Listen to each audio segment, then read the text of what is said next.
Hello, welcome to Career Strategies. Let us discuss this question and the question is गुणनफल 1, 5, 10, 15, 20, 25, 30 से लेकर 60 तक के गुणनफल में कितने शून्य होंगे।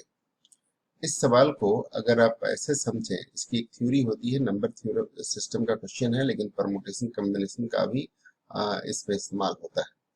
अगर हम 10 को लिख दें 5 गुने 2, है ना, और 15 को इसी तरह से 5 गुने 3, 20 को 5 गुने 4, तो इसी तरह से 60 को 5 गुने 12 तक लिखना पड़ेगा।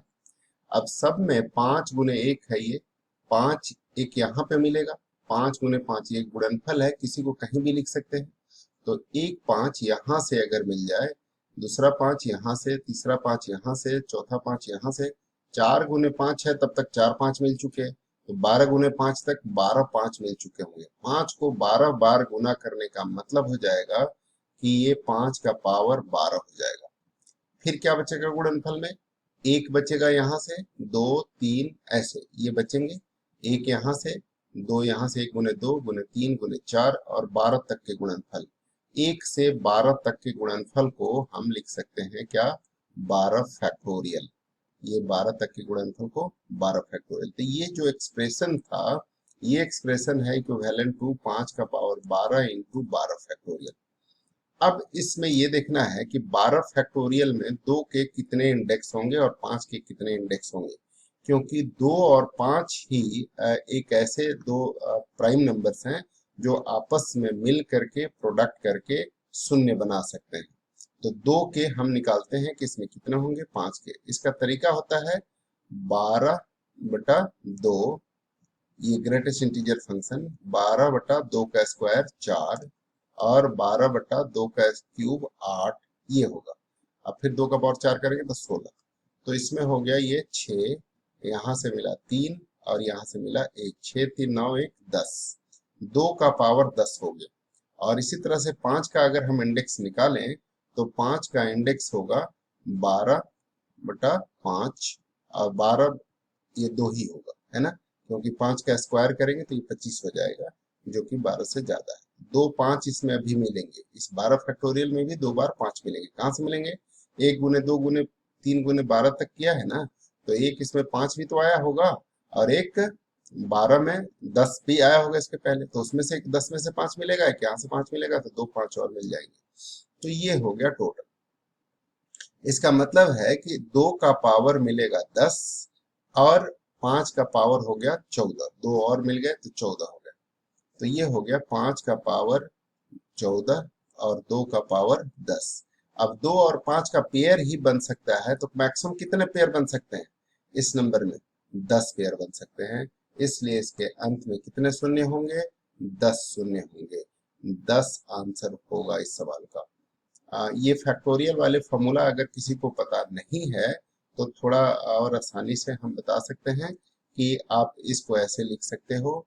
ध्यान से देखिए, इसको एक और तरीका बता देता हूँ जिससे आप आसानी से कर सकते हैं। अगर मान लीजिए आपका फैक्टोरियल वाला फंडा नहीं क्लियर है तो आप ऐसे कर सकते हैं कि ये 2 गुने 5, तो आप ये देखिए कि यहाँ से मिलेगा 1, ये देख लीजिए, 1 गुने 2 और 3 और 4 को हम 2 स्क्वायर लिख सकते हैं, 5 6 को 2 गुने 3 लिख सकते हैं, 7 और 8 को 2 का पावर 3 लिख सकते हैं और 9 को 3 स्क्वायर लिख सकते हैं और 10 को 2 गुने 5 लिख सकते हैं। तो 12 5 यहाँ से, ध्यान से देखिए, 12 5 यहाँ से, एक 13 और एक 14 जो हम कह रहे थे। तो टोटल 5 का पावर कितना हो जाएगा? 14। और 2 का पावर कितना हो जाएगा? आप गिन के देख लीजिए, एक यहाँ से, 2 यहाँ से, 3 एक 4 3 7 और एक 8, 8 हो गए। 1 2 3 4 5 6 7 8 9 10, 2 1 2 3 और एक 4 और 3 7 एक 8, 2 का पावर 8, 10 होने चाहिए। हाँ, 12 तक है ना ये, तो 12 तक है तो ये हमने 10 तक लिखा है। उसके बाद 11 को क्या लिख सकते हैं? ऐसे। और 12 को लिख सकते हैं 2 स्क्वायर गुने 3, तो 2 यहाँ से मिल जाएंगे। तो इस तरह से कितने हो जाएंगे? ये हो जाएंगे 10। तो 2 का पावर 10 हो जाएंगे, ठीक है ना। 2 का पावर 10, 3 कितनी बार आएगा वैसे इसकी जरूरत नहीं है, बट फिर भी आपकी समझ के लिए बता देता हूँ। 3 1 2 और 2 4 और 1 5, 3 का पावर 5 हो जाएगा, है ना। तो इसको प्राइम फैक्टर में 3 का पावर 5 लिख सकते हैं। एक 7 आएगा, एक 11 आएगा। ये इसको प्राइम फैक्टर के रूप में लिखा जा सकता है। और इस प्राइम फैक्टर के रूप में 2 और 5 के कितने पेयर बन सकते हैं मैक्सिमम, तो 10, क्योंकि 2 है 10। तो इसलिए 2 गुने 5 का पावर 10, फिर 5 का पावर कितना रह जाएगा 4, 3 का पावर 5, 7 का पावर और 11। इन सब का प्रोडक्ट में कहीं जीरो नहीं आएगा, लेकिन इसके प्रोडक्ट में जीरो आएगा। और ये 10 का पावर 10 बार होगा। ये कोई एक संख्या होगी, और ये एक संख्या कोई होगी संख्या, और उस संख्या में 10 का पावर 10 बार, यानी संख्या के बाद में आखिरी में क्या आ जाएगा, इस संख्या में आखिरी में 10 जीरो आएंगे। ठीक है ना। इस तरह से जैसे आप किसी संख्या को 3 को आप मान लीजिए कि 10 का पावर 2 से यानी 100 से मल्टीप्लाई करते हो तो 300 आ जाता है। तो पावर 2 होने से क्या आ जाता है 2 जीरो। तो पावर 10 होने से क्या आ जाएगा 10 जीरो। तो आखिर में कितना शून्य आएगा, ये सवाल था। 6 2 8 2 10। तो 10 शून्य आएगा इस संख्या के आखिर में, 10 शून्य आएगा। ये एक दूसरा तरीका है जिससे आप इस सवाल को कर सकते हो। उम्मीद है आपको ये तरीका पसंद आया और इंटेलिजेंट था। अधिकांश बच्चों से बना नहीं होगा। मैं इस दावे के साथ कह सकता हूँ कि जिन्होंने क्लास नहीं की होगी मेरी, या जिनको आइडिया नहीं होगा, उनसे नहीं बना होगा, और इसमें अधिकांश बच्चे होंगे जिनसे ये सवाल नहीं बने। ठीक है, थैंक यू।